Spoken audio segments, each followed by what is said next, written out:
Então vamos lá, vamos dar continuidade ao estudo do livro Nos Domínios da Mediunidade. Nós estamos no capítulo 23, falando sobre a fascinação, né? Conversando sobre aquela senhora que estava participando na reunião mediúnica para receber assistência, né? E ela, de repente, ela se levantou no meio da reunião, uma pessoa que estava sendo tratada na reunião, né? E aí ela caiu no chão e começou a fazer barulhos como se fosse uma loba, né? Aí o Aulus explicou que era um processo de hipnose, né, de obsessão, em que um determinado espírito estava influenciando muito ela. Tinha vários espíritos, mas um em especial estava influenciando ela, né? Então nós estávamos conversando a respeito disso. Semana passada nós não conseguimos terminar o nosso estudo, que a conexão caiu, né? Então hoje vamos torcer para dar tudo certo, tá? Vamos lá. Então a gente falou por último isso aqui, né? Recordemos o ensinamento de nosso Divino Mestre. Não basta arrancar o joio, é preciso saber até que ponto a raiz dele se entranha no solo com a raiz do trigo, para que não venhamos a esmagar um e outro. Não há dor sem razão, né? Atendamos assim a lei de cooperação sem o propósito de nos anteciparmos à justiça divina, né? Porque já quiseram afastar, né? O Hilário já perguntou por que não afastava o obsessor que estava ali dominando aquela senhora, que estava ridicularizando ela, humilhando ela ali, né? E aí o Aulus falou assim, calma, né? Não vamos agir com precipitação, não vamos nos antecipar da justiça divina, calma, vamos analisar primeiro, até porque nós precisamos cuidar, né? De observar até que ponto o joio e o trigo, né, estão entranhados ali, porque, pessoal, na obsessão, ui, só um pouquinho, peraí,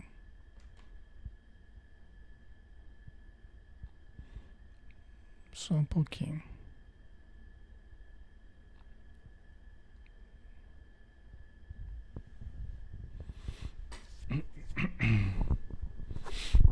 Deixa eu ajeitar aqui, peraí, pessoal. Só um instantinho.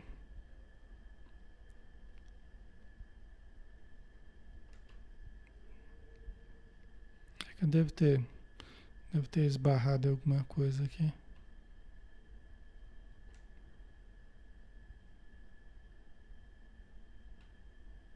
Ok. Pronto.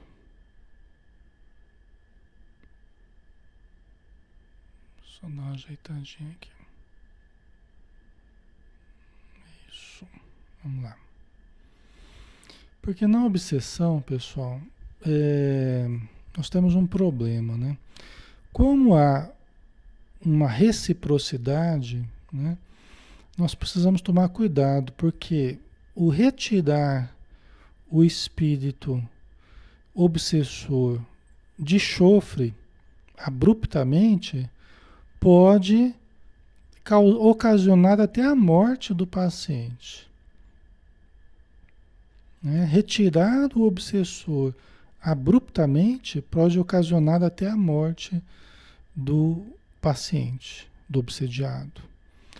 Por quê? Porque vai havendo uma interdependência, vai havendo uma alimentação recíproca de energias e que o encarnado vai ficando acostumado com a presença do obsessor. De modo que o organismo até do obsediado vai se acostumando com a energia do obsessor. E o obsessor vai se acostumando com o encarnado, né?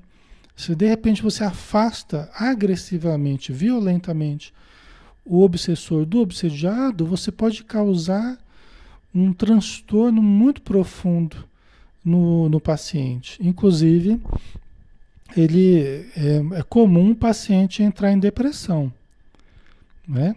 É comum o paciente entrar em depressão quando você afasta um obsessor que estava com ele há muito tempo, não raras vezes a gente já viu o paciente entrar em depressão. Pode precisar de remédio psicotrópico para ajudar nesse momento, porque ele fica sentindo a falta, é como que uma abstinência, né, de uma presença que estava ali, com a qual ele estava acostumado, estava acomodado com aquela presença, né?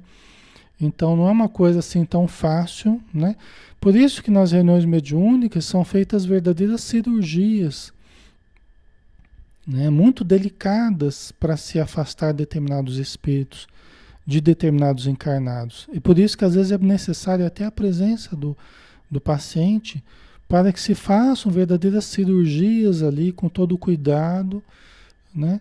Para que esse processo seja um processo realmente cuidadoso, que leva em conta as necessidades do espírito e do encarnado, né?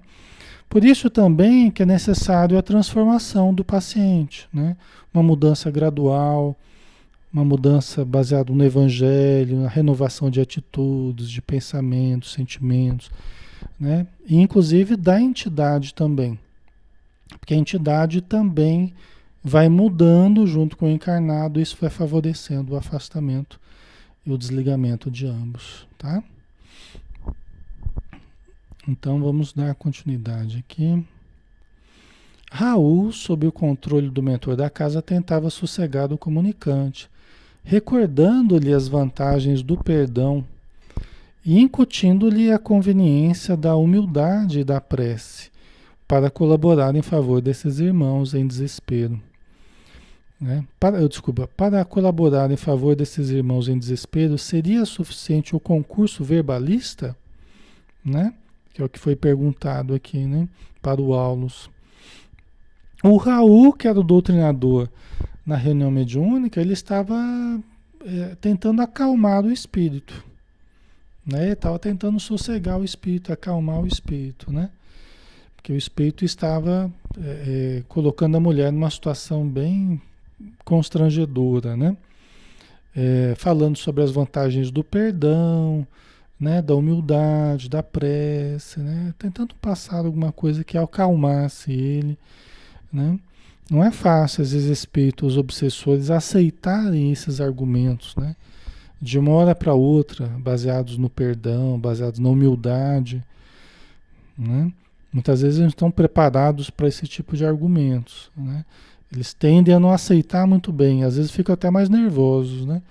Mas faz parte da iniciativa do doutrinador algo falar, né, que o acalme, que procure tranquilizá-lo, né?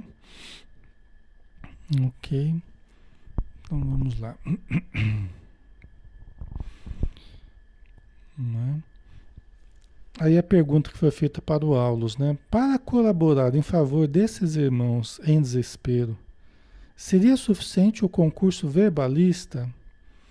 Quer dizer, se você está diante de uma entidade assim, que está muito revoltada, né? Nessa situação que nós estamos vendo essa senhora aí, né? Obsediada, né?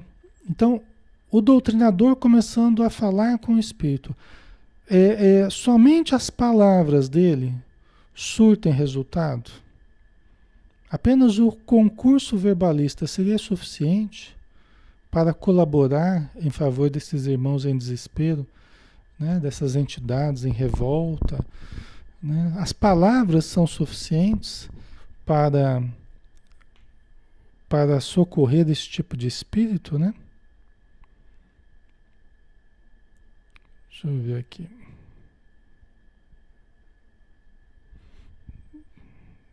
Tinha sumido aqui os comentários, agora voltou. Ok. Mas deve ter perdido parte dos comentários aqui, né? Vamos lá. Então vamos ver a resposta do Aulus, né? O instrutor esclareceu que não lhe eram estendidas simplesmente palavras, mas acima de tudo o sentimento. Toda frase articulada com amor, disse Aulus, é uma projeção de nós mesmos. Então veja bem, o importante aqui, pessoal, mais até do que as palavras, lógico que Isso vai junto com as palavras, mas o sentimento que nós imprimimos às palavras, né? Tão importante ou mais até do que as próprias palavras. Porque tem espíritos que às vezes não dá nem muito para fazer nada em termos racionais com ele. Mas você pode vibrar amor, o grupo todo pode irradiar de energias balsâmicas que o auxiliem. Né? Então, muitas vezes, muitos casos, não dá nem para a gente conversar com o espírito. Mas nós podemos sempre envolvê-lo nas nossas vibrações de amor. Né? Sempre que a gente deseja o bem para alguém, sempre que nós estamos orando para alguém, nós estamos amando esse alguém. Nós estamos irradiando energias amorosas, né? Luminosas, que nós canalizamos do alto e projetamos sobre o espírito. Né? Então, nós estamos dando algo de nós.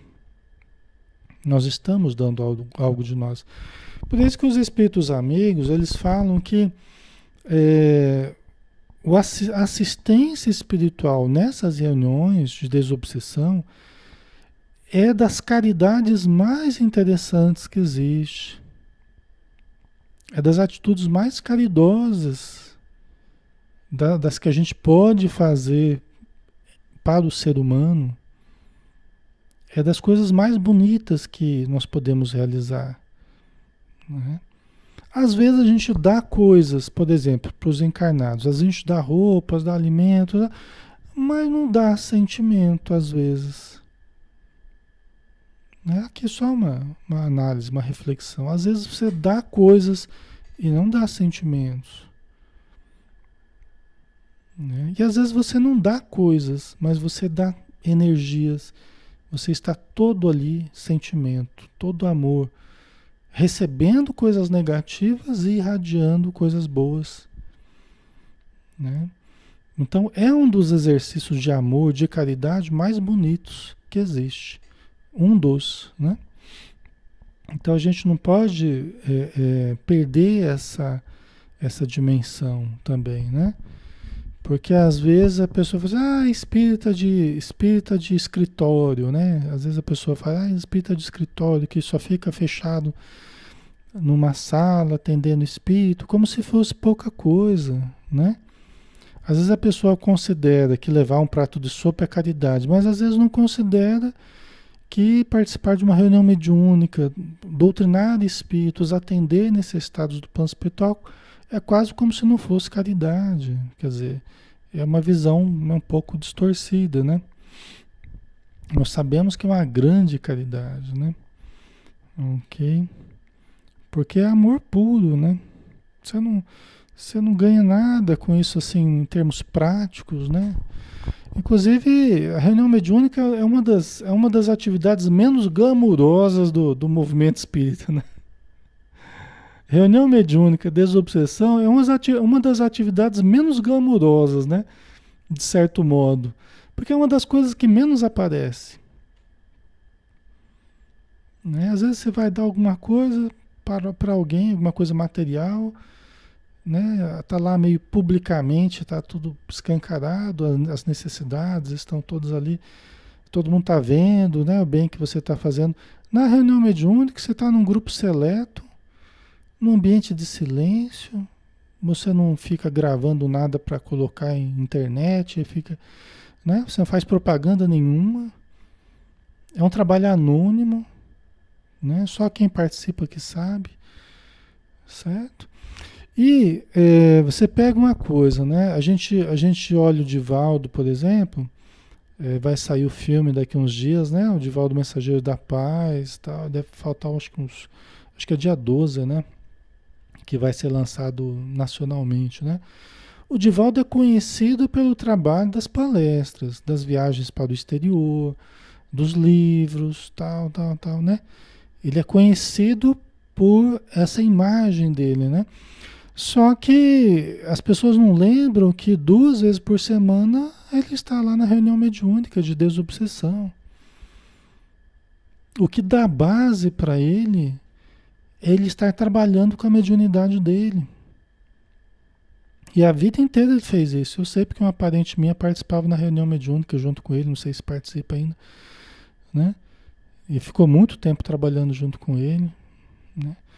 E estava lá, às vezes não dava para vir do exterior e chegar a tempo, mas ele procurava manter a disciplina. 2 reuniões mediúnicas por semana ele estava lá. Isso não é o que aparece né? Isso não é o que aparece na mídia, vamos dizer assim. Então é uma área que as pessoas acabam não conhecendo. Chico Xavier era a mesma coisa. Chico Xavier trabalhou a vida inteira na desobsessão. Só que ele foi conhecido pelas mensagens, nas reuniões públicas de mensagem. Ele foi reconhecido pelos livros, né? Pela entrevista na Rádio Tupi, entre outras coisas, né? Mas o trabalho que deu base para ele foram os atendimentos que eram realizados nas reuniões mediúnicas, né? Isso a gente precisa lembrar. Ele trabalhou como médium de desobsessão, né? A vida inteira também. Então nós temos que compreender isso, né?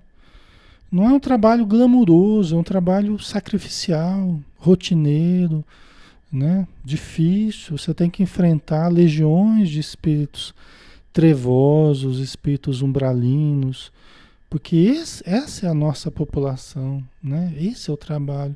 Você não tem ninguém batendo palmas, como no final de uma palestra, você não tem ninguém vindo abraçar você, e muito bem, que bonita a palestra e tal. Você não tem essa, né? O que você tem é a alegria de ter ajudado, você tem o bem-estar, né? De ter trabalhado com a sua mediunidade. Então isso é a grande alegria que a gente sente, né? É o contato com os espíritos amigos, é o contato com os sofredores, né? Certo, pessoal?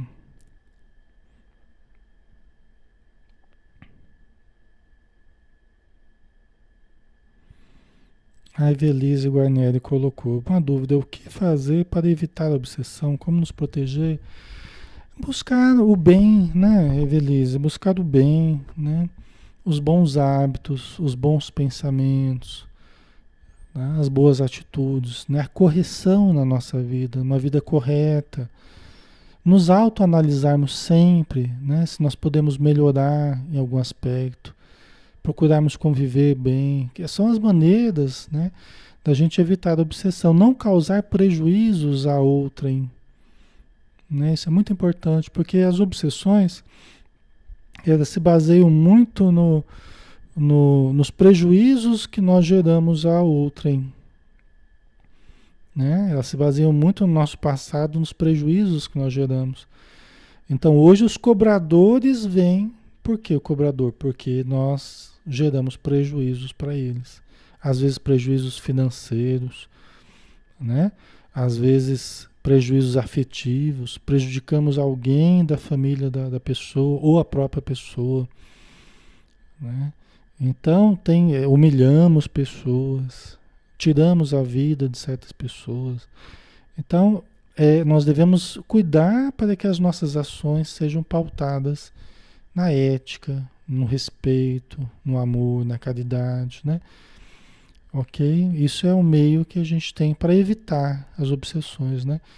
E para sair também, né? Manter a correção da nossa conduta e fazer um trabalho de higiene mental, que é a mudança dos nossos pensamentos, né? A melhoria dos nossos sentimentos, a boa leitura, a oração, a meditação, a mentalização positiva, tá? Tudo isso é imprescindível. O Jobonaza está colocando: quanto uma pessoa agride outra fisicamente, sem motivo nenhum, pode ter sofrido influência dos espíritos? Sim, sim. Às vezes a pessoa não sabia nem o que estava fazendo. Tem casos e casos, tá, pessoal? Não estou querendo dizer que todo caso é desse jeito, mas tem casos que a pessoa estava consciente, mas teve um impulso que teve como estímulo aí a influência espiritual. Tem. E tem casos que a pessoa nem sabia o que estava fazendo. Estava agindo como um médium inconsciente. Pode acontecer sim, tá? Tem muitos que chegam a matar, tem muitos que estão presos, tem muitos médiums que estão presos porque não sabem que são médiums e atenderam a impulsos primitivos, mas impulsos vindos do plano espiritual. E pela fragilidade da pessoa, fragilidade moral, fragilidade em vários sentidos, né? Facilmente foi dominada espiritualmente, né? Os maus hábitos facilitam muito esse acesso dos espíritos infelizes. A drogadição, a bebida, o fumo, os desequilíbrios do sexo, os maus hábitos, né? Todos eles facilitam muito o acesso dos espíritos infelizes, né?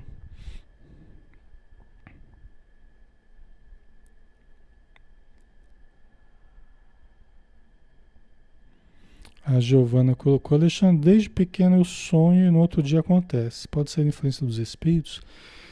Giovana, você pode ter essa facilidade, né, de ter uma pré-cognição. Né? Pré-cognição é você tem a informação antes da ocorrência.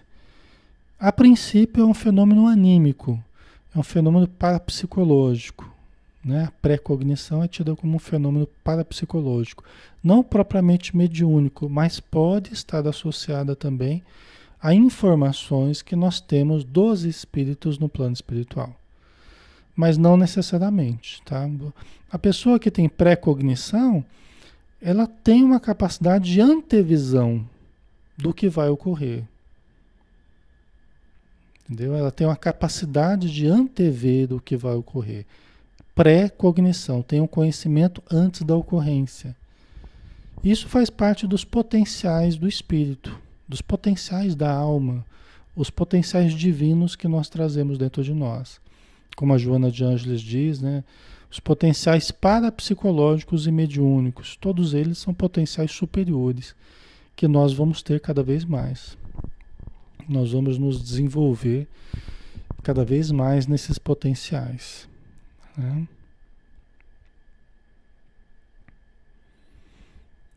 O Antônio Jorge colocou aqui, né? Há possibilidade de um espírito encarnado obsediar outro espírito encarnado, ou seja, um encarnado obsediar outro encarnado, sim. E acontece muito, Jorge. Acontece muito. Muitas relações são relações obsessivas. Obsessivas no sentido mesmo de um espírito sobre outro espírito. Entendeu? Muitas relações aqui na Terra são relações de obsessão. E não é difícil da gente entender. As relações de profunda dependência um do outro é uma relação de obsessão, né? Entendeu? Geralmente mais de um do que do outro, né? É uma relação de obsessão, né? De domínio de um sobre o outro, né? Essa dependência excessiva, esse domínio excessivo que um exerce sobre o outro, né? É a mesma coisa que os espíritos querem criar conosco, querem criar uma dependência, querem criar um domínio sobre nós, né?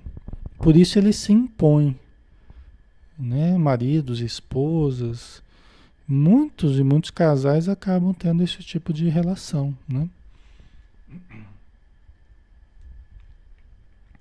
O bom é quando as pessoas se voltam para dentro delas, não para dominar o outro ou não para depender do outro, mas elas se voltam para si próprias e se conhecem e se desenvolvem e trabalham interiormente, né? E preenchem os vazios dentro de si, entendeu? Isso é o legal da coisa, isso é o saudável.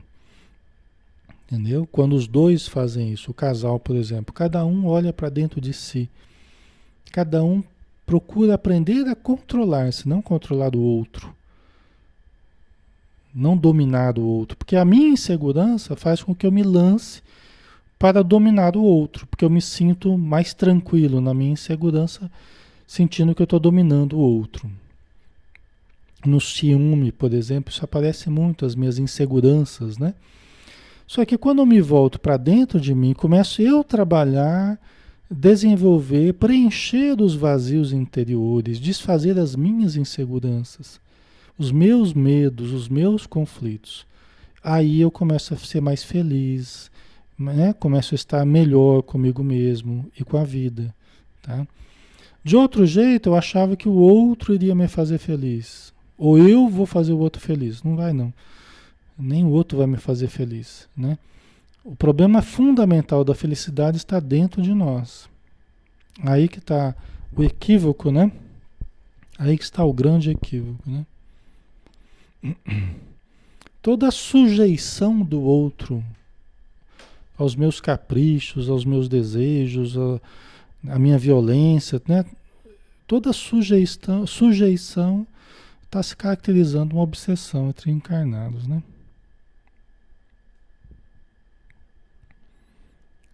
Ok. Então vamos lá, vamos andar mais um pouquinho aqui na nossa história, né?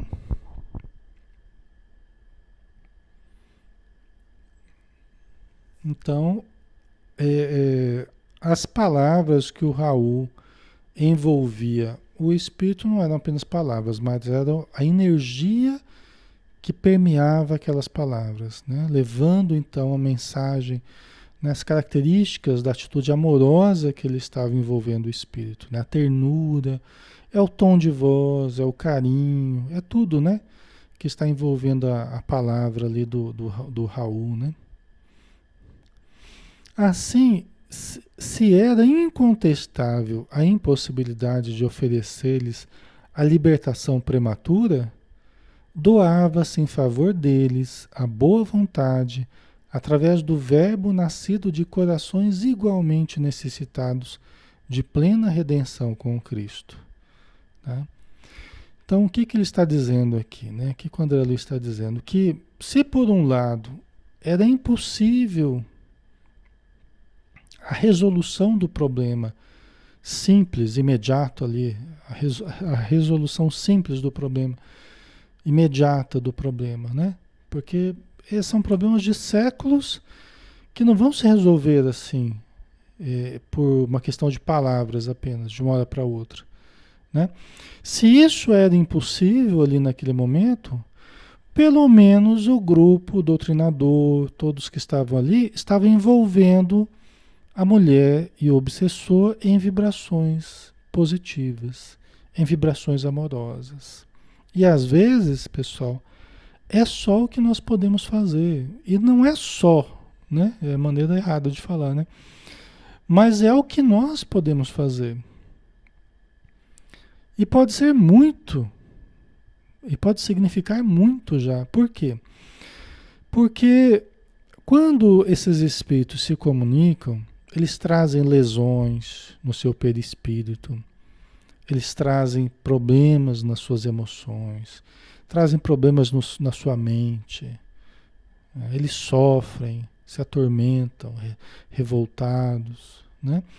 Quando eles entram em contato com a energia do grupo, quando eles entram em contato com a energia do médium, e aí nós estamos falando do ectoplasma, do plasma que todos nós doamos para a reunião mediúnica, os médiuns principalmente, né? À medida que o espírito se aproxima do médium, o médium vai envolvendo o espírito nas suas energias. É o que nós chamamos de choque anímico, né? É o choque anímico, é o choque daquelas vibrações sobre aquela alma, né? Então isso tem um efeito extraordinário, tem um efeito muito, muito, muito importante sobre o espírito comunicante. Tem o efeito de regenerar os seus tecidos perispirituais. Ele vai sentir menos dor, ele vai sentir, né, aqueles sintomas que ele está trazendo devido aos sofrimentos que ele teve, e por isso da revolta dele, porque ele foi torturado, porque ele foi queimado vivo na Inquisição, porque ele, né, aí cada caso é um caso, e ele traz aqueles tormentos ainda no seu corpo no seu corpo espiritual. Então, ao contato com o ectoplasma, ao contato com as forças mediúnicas do grupo dos médiuns, e essas energias o acalmam. essas energias aliviam suas dores. Muitas vezes não resolve o problema, como a gente viu, mas pode ser um passo muito interessante para logo mais, daqui a algum tempo, resolver, né? Ou pelo menos encaminhar o problema de uma forma melhor, tá? Tá ficando claro, pessoal? Tá, né?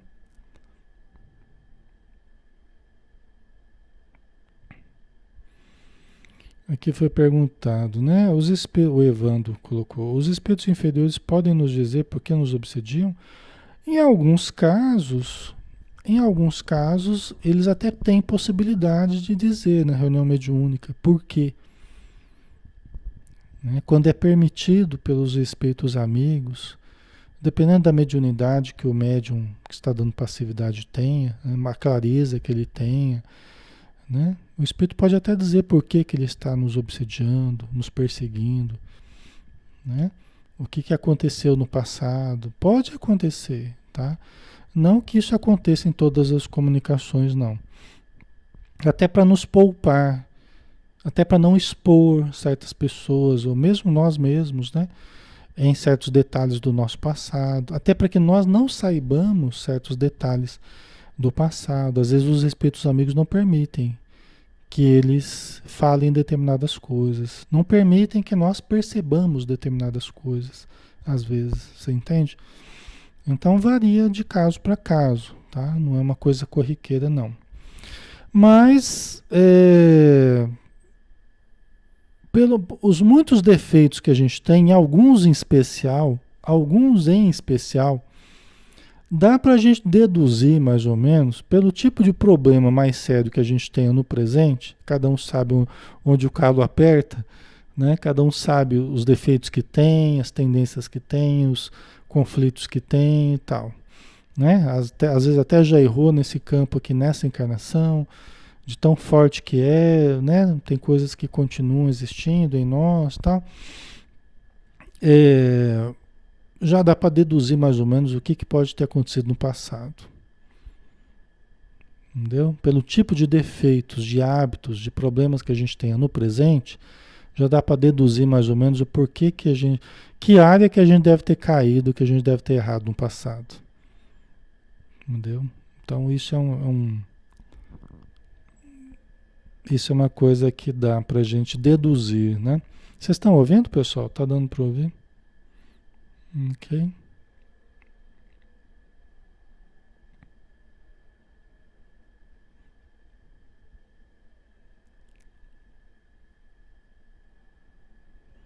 Ok, né? Tá certo. A Camila colocou aqui, né? Sinto que algum espírito influencia minha filha. O que posso fazer? Veja bem, Camila. Quanto menor a criança, maior a influência que os pais têm sobre a criança, sobre o ambiente da criança, né? Por quê? Porque quanto menor, mais ela precisa da proteção dos pais. Até que vai crescendo e vai aprendendo a se proteger também. Vai adquirindo certos conhecimentos, vai aprendendo a fazer oração e tudo mais, né?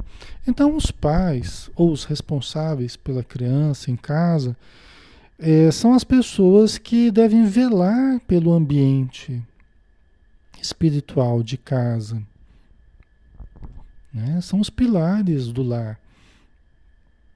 Então são os primeiros responsáveis. E a criança é o elo mais frágil, geralmente, nessa estrutura. A criança é o elo mais frágil. E muitas vezes a criança é onde a coisa estoura, porque às vezes os pais, né, não ajudam muito no ambiente, né, e as influências se fazem presentes, né, às vezes não está se protegendo. Não estou dizendo que é o caso, eu estou só analisando esse tipo de problema, né, para você analisar e tirar suas conclusões, né? Mas os pais que devem proteger o ambiente, que devem equilibrar o ambiente, às vezes os pais eles ajudam a desequilibrar o ambiente pelos hábitos, as brigas, né, os vários problemas que existem na família, né? Então, é uma coisa só para a gente pensar, né? O que dá para a gente fazer? Em primeiro lugar, a gente precisa cuidar do ambiente, Nós precisamos cuidar do ambiente, né? Precisamos buscar a melhora sempre. O evangelho no lar, da boa convivência, do casal, da família, né? Isso ajuda muito, tá?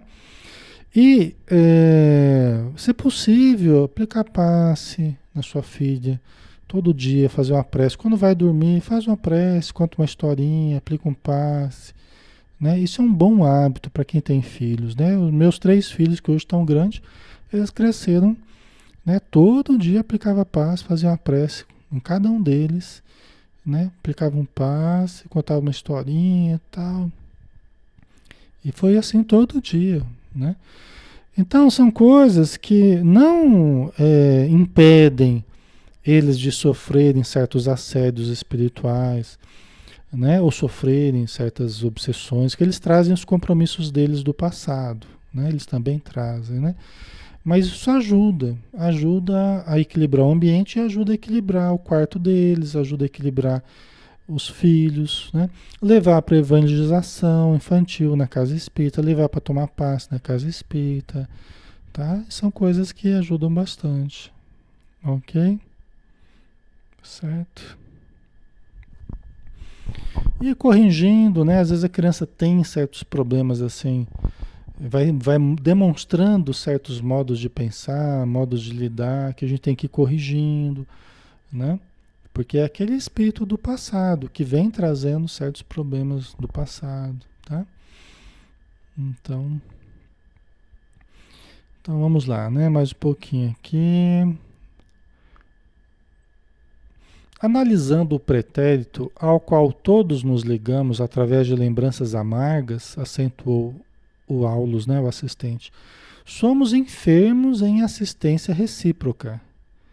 Não seria lícito guardarmos a pretensão de lavrar sentenças definitivas pró ou contra ninguém, porque na posição em que ainda nos achamos, todos possuímos contas maiores ou menores por liquidar. Né? Por isso que quando a gente fala aqui, a gente não quer lavrar sentenças definitivas, nós não podemos fazer julgamentos antecipados, né? Todos temos um passado a expiar, todos temos contas do passado, né? Temos um passado amargo, como ele disse aqui, né? Vou pegar aqui, ó. Nos ligamos através de lembranças amargas, né? Todos temos essas lembranças amargas do passado, pessoal. Temos aqueles núcleos de sofrimento, de dor, de erros, né? Todos precisamos de assistência recíproca, ou seja, uns ajudarem os outros. Nós precisamos nos ajudar, né?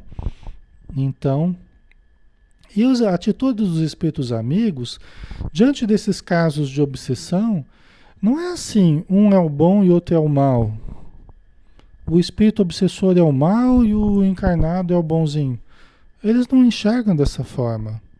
E nós, trabalhadores da casa espírita, não podemos enxergar também desse jeito. Nós, trabalhadores das reuniões mediúnicas, médiuns, doutrinadores, não podemos enxergar assim.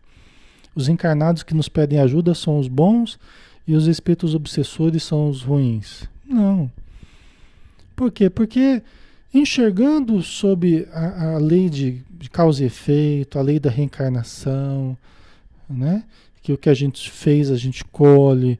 Aí a gente começa a lembrar e a gente vai conversando com esses espíritos obsessores, a gente vê que eles passaram por situações terríveis que nós fizemos que eles passassem, que nós fomos a causa dos sofrimentos deles, muitas vezes, tá?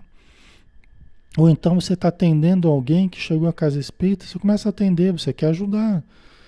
Os espíritos obsessores ficam bravos, ligados a ela, né? Eles ficam bravos conosco, porque ela não merece, porque ela fez isso, fez aquilo outro, fez... A lista vai longe, às vezes, dos erros que a pessoa cometeu. Só que também não é motivo para a gente não ajudar.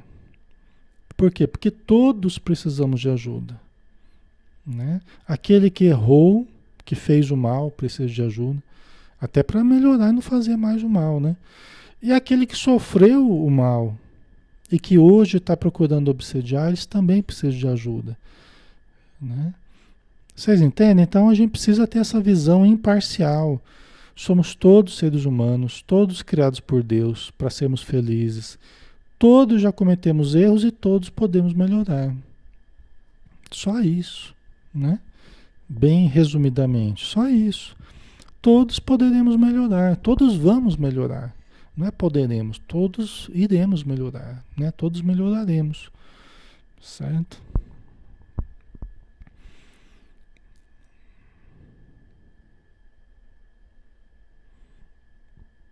Maria Lígia, aprendendo, ensinamos os obsessores, estou pensando corretamente? Maria Lígia, o tempo todo, quando nós nos dispomos a nos melhorar, nós vamos passar mensagens para as pessoas, para os espíritos, para quem estiver perto de nós, não é? O tempo todo, né? O tempo todo que a gente demonstrar boa vontade, os mínimos gestos que nós tivermos, né? No nosso dia a dia, nós sempre estaremos sendo observados por 1000 olhos diferentes. 1000 olhos materiais, 1000 olhos espirituais. Por isso que Paulo de Tarso falou assim, ó, nós somos cercados por uma tão grande nuvem de testemunhas, por isso nós temos que fugir de todo embaraço, né? Nós temos que regularizar as nossas questões, agir com correção e tal, porque nós somos cercados por uma nuvem de testemunhas, né? Essa nuvem de testemunhas, seja na Terra, seja no plano espiritual, tudo que a gente faz, aquilo expressa algo de nós, né? Então, quando a gente se dispõe a aprender, a ajudar, a servir, a melhorar, aqueles que estão conosco, os obsessores, né, que não gostam de nós, e com razão, né, começam a olhar a gente com outros olhos, né? Porque eles olham pra gente, eles enxergam mesmo safado do passado, né? Eles enxergam mesmo canalha do passado. Só que aí a gente vai agindo diferente a vida inteira, né? Você vai agindo diferente, vai fazendo bem, vai perdoando, vai amando, vai ajudando e tal. Aí chega uma hora que ele se convence, fala assim, eu tô perdendo meu tempo aqui, porque o cidadão, eu achei que ele era o mesmo sem vergonha do passado, e eu tô vendo que ele tá diferente. Eu tô vendo que ele só tô vendo ele ajudar as pessoas, só tô vendo ele fazer o bem. As pessoas prejudicam ele, ele ajuda, as pessoas, né, tramam coisas e ele perdoa e tal. Então, né, eu vou também procurar me melhorar. Eu vou cuidar da minha vida e eu vou tentar me melhorar também, né? É assim, né, que ninguém resiste ao bem. Não há mal que resista ao bem que a gente faz.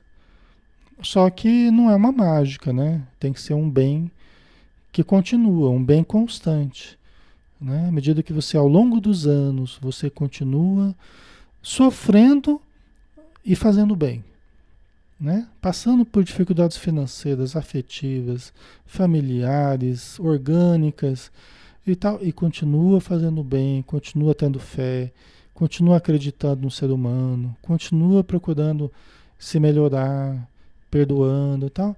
Aí os espíritos eles vão se convencendo de que realmente esse tal de espiritismo fez um milagre aí, né, de transformar aquela pessoa do passado numa pessoa diferente no presente, né? Então não é mais aquele demônio do passado, né? É uma pessoa diferente, né? Então isso tem o poder de arrastar, né, para uma situação melhor esses espíritos que nós prejudicamos, né?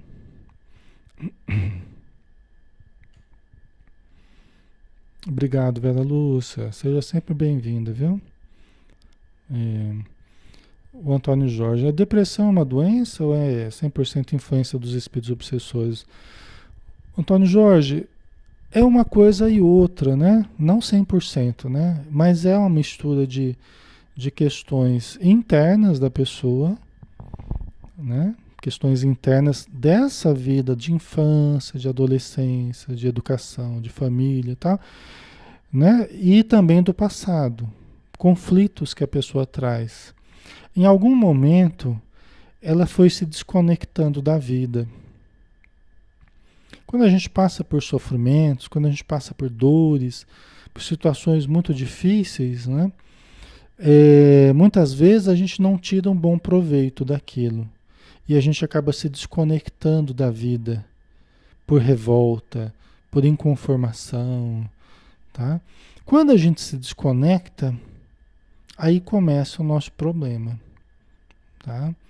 Porque aí a gente começa a perder o sentido existencial, começa a perder o gosto por viver, perder a energia para investir nessa vida, né? Por quê? Porque todo sentido, toda energia, todo prazer, né? Toda alegria estava no contato comigo, com os meus sentimentos, com o Deus interior, com o self, né? Quando eu começo a me desconectar por inconformação, por revolta, né? É, os defeitos da alma, né? Aí eu começo a perder, né, isso que eu estava falando, do sentido, da alegria, do prazer, do gosto, né? E às vezes esse é um processo que vem de outras existências. Então pode ser que eu reencarne nessa vida e eu já traga em mim desde criança essa tendência a não gostar da vida, a não sentir prazer na vida, tal, tal, tal, né? E às vezes é uma coisa que vai se agravando ao longo do tempo, até a fase adulta. Certo? Só que essa tendência, ela acaba sendo, geralmente, ela é acompanhada também de influências espirituais, que tem a relação com o passado que a gente viveu, entendeu? Tem relação com aquela desconexão que eu criei comigo, né? E aproveitam desse estado mental, emocional que eu estou. Então, é uma coisa e outra ao mesmo tempo, tá? Por isso que lidar nessas duas frentes, na verdade, três frentes, né? A frente medicamentosa, a frente psicoterápica e a frente espiritual é muito importante em muitos casos, tá? Porque não é só uma coisa ou outra, tem repercussões físicas, tem repercussões internas, psicológicas e tem repercussões espirituais, tá? Então a gente tem que fazer esse trabalho de reconexão, tá? A gente tem que se reconectar com a vida, se reconectar consigo próprio, tá? É um trabalho que tem que ser empreendido assim, ao longo de tempo também, não é uma coisa mágica, né? Depende de esforço, boa vontade, entender, né? Se conhecer, tá? Ok? Então vamos pegar aqui o último de hoje.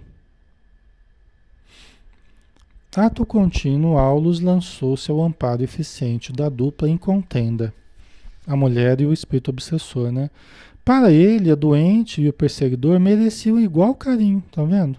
Como é que os espíritos agem? Para o Aulus, a mulher e o obsessor mereciam igual, o carinho igual, né? Do mesmo jeito, tá? São filhos de Deus, ambos trazem um passado, né? E um futuro de luz pela frente, né? Aplicou passes de desobstrução à garganta da enferma e em breves instantes o verdugo começou a falar através dela, numa algaravia cujo sentido literal não foi possível perceber, mas se viu pela onda de pensamento que lhe caracterizava a manifestação que a ira se lhe extravasava do ser. Quer dizer, o Aulus começou a aplicar passe na região da garganta e aí ele começou o espírito, a mulher teve condição de falar, incorporada, né? Só que falava de um modo que não era possível entender devido à dificuldade da fala. Mas os espíritos percebiam pelo pensamento dele que estava extravasando a ira dele através das palavras, né? Pessoal, nós vamos dar uma paradinha por aqui, porque nós vamos entrar agora nesse assunto que vamos analisar a questão da fala dele, vai ocorrer um fenômeno interessante, porque vai falar em outra língua, tá? Vamos deixar esse assunto aí para a semana que vem, que aí a gente entra e a gente esmiuça sem pressa, tá? Ok? Deixa eu só ver aqui se Vocês colocaram alguma coisa aqui que dá para a gente aproveitar?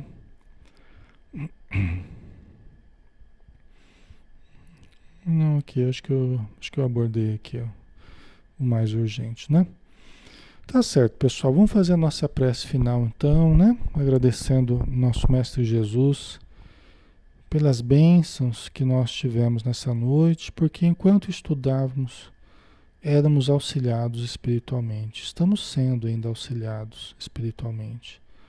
Os Espíritos estão nos aplicando passes e podemos sentir pelas ondas de paz que nos envolvem, pela leveza que nós sentimos neste momento, pelo envolvimento amoroso com que os Espíritos estão nos cuidando durante a prece. Obrigado, Senhor, por mais uma noite de estudo, obrigado pela ajuda constante e abençoa o nosso sono, o nosso descanso.